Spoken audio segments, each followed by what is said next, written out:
क्या आपको लगता है कि आपका दिमाग कभी शांत नहीं होता? जैसे एक रेडियो हमेशा चलता रहता है और आप उसका वॉल्यूम कम नहीं कर पाते। आज मैं आपको एक ऐसी कहानी सुनाने जा रहा हूं जो शायद आपकी जिंदगी बदल दे। ये कहानी है अर्जुन की। 25 साल का एक सॉफ्टवेयर इंजीनियर जो मुंबई में रहता था, बिल्कुल आपकी तरह। हमेशा सोचता रहता था। ऑफिस में प्रोजेक्ट डेडलाइन, घर पे फैमिली की एक्सपेक्टेशंस, फ्यूचर की चिंता, पास्ट की गलतियां, ये सब उसके दिमाग में घूमता रहता था। रात को सोते समय भी उसका माइंड रेसिंग करता रहता था। एक दिन अर्जुन की हालत इतनी खराब हो गई कि उसे पैनिक अटैक आ गया। ऑफिस में मीटिंग के दौरान अचानक उसकी सांस फूलने लगी, हाथ कांपने लगे। उस दिन उसे एहसास हुआ कि अब कुछ करना होगा। अर्जुन ने इंटरनेट पे सर्च किया और पाया कि उसे एंजाइटी और डिप्रेशन के सिम्टम्स हैं। वो डॉक्टर्स के पास गया, मेडिसिन ली, लेकिन कुछ खास फर्क नहीं पड़ा। फिर एक दिन उसके कॉलेज फ्रेंड ने सजेस्ट किया थी, यार तू एक बार बुद्धिस्ट मेडिटेशन ट्राई कर। मेरे कजिन ने किया था, बहुत हेल्प मिली थी। शुरू में अर्जुन को लगा कि ये सब बकवास है, मैं इंजीनियर हूं, ये सब स्पिरिचुअल चीजें मेरे काम की नहीं है, वो सोचता था। लेकिन जब हालत और बिगड़ी तो उसने सोचा कि ट्राई करने में क्या हर्ज है। अर्जुन ने पास के एक बुद्धिस्ट सेंटर में जाके मेडिटेशन क्लासेस ज्वाइन की। पहले दिन टीचर ने उसे एक सिंपल टेक्निक सिखाई, माइंडफुल ब्रीदिंग। बस अपनी सांस पर ध्यान दो, टीचर ने कहा। जब माइंड भटके तो जेंटली वापस सांस पर फोकस करो। अर्जुन ने सोचा, इतना आसान, बस सांस पर ध्यान देना है।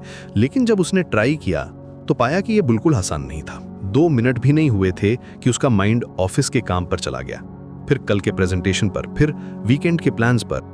टीचर ने समझाया, ये नॉर्मल है, माइंड का नेचर ही ये है कि वो भटकता रहे। बुद्धिस्ट फिलॉसफी में इसे मंकी माइंड कहते हैं। जैसे बंदर एक ब्रांच से दूसरी पर कूदता रहता है, वैसे ही हमारे थॉट्स भी जंप करते रहते हैं। पहले हफ्ते में अर्जुन को कोई खास बदलाव नहीं लगा। वो फ्रस्ट्रेटेड हो गया और सोचने लगा कि ये सब टाइम वेस्ट है। लेकिन टीचर ने उसे पेशेंस रखने को कहा। बुद्ध ने कहा था, drop by drop is the water pot field.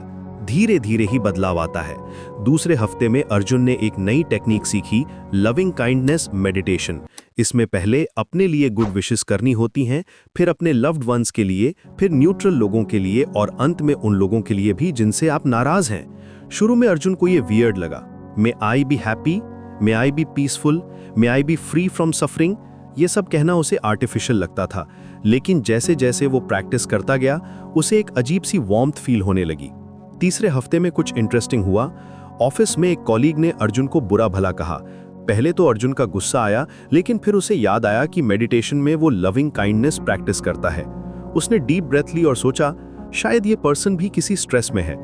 उस दिन पहली बार उसे लगा कि मेडिटेशन एक्चुअली काम कर रहा है। चौथे हफ्ते में टीचर ने उसे इम्पर्मनेंस के बारे में बताया। बुद्धिस्ट टीचिंग के अनुसार इस वर्ल्ड में कुछ भी परमानेंट नहीं है। जो एंजाइटी तुम फील कर रहे हो वो भी टेम्पररी है। जो नेगेटिव थॉट्स आ रहे हैं वे भी पास हो जाएंगे। ये कॉन्सेप्ट अर्जुन के लिए गेम चेंजर था। जब भी उसे ओवरथिंकिंग होती, वो खुद से कहता, ये भी गुजर जाएगा, दिस टू शैल पास। धीरे धीरे उसकी एंजाइटी कम होने लगी।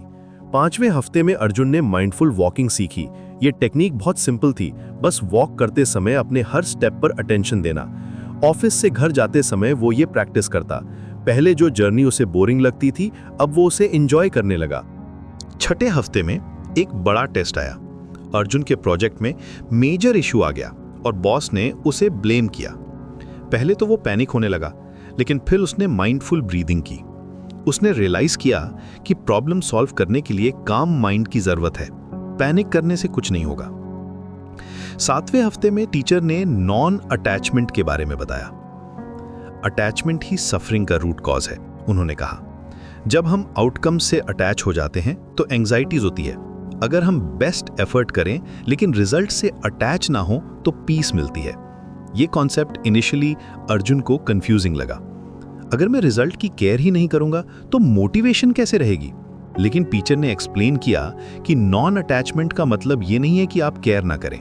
इसका मतलब है कि आप अपना बेस्ट करें लेकिन आउटकम को कंट्रोल करने की कोशिश ना करें।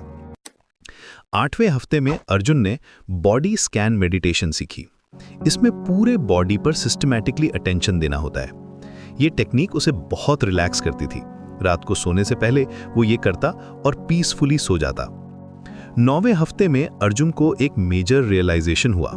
उसने नोटिस किया कि अब वो ऑटोमेटिकली नेगेटिव थॉट्स को ऑब्जर्व कर लेता है, उनमें गेट लॉस्ट नहीं होता। ओह, मैं फिर से वरी कर रहा हूं, वो सोचता और फिर अपना अटेंशन प्रेजेंट मोमेंट पर ले आता। 10वें हफ्ते में टीचर ने मिडिल पाथ के बारे में बताया। बुद्धा ने ये टीचिंग दी थी कि एक्सट्रीम पर जाना हार्मफुल है। न तो बहुत स्ट्रिक्ट बनो, न ही बहुत लूज, बैलेंस मेंटेन करो।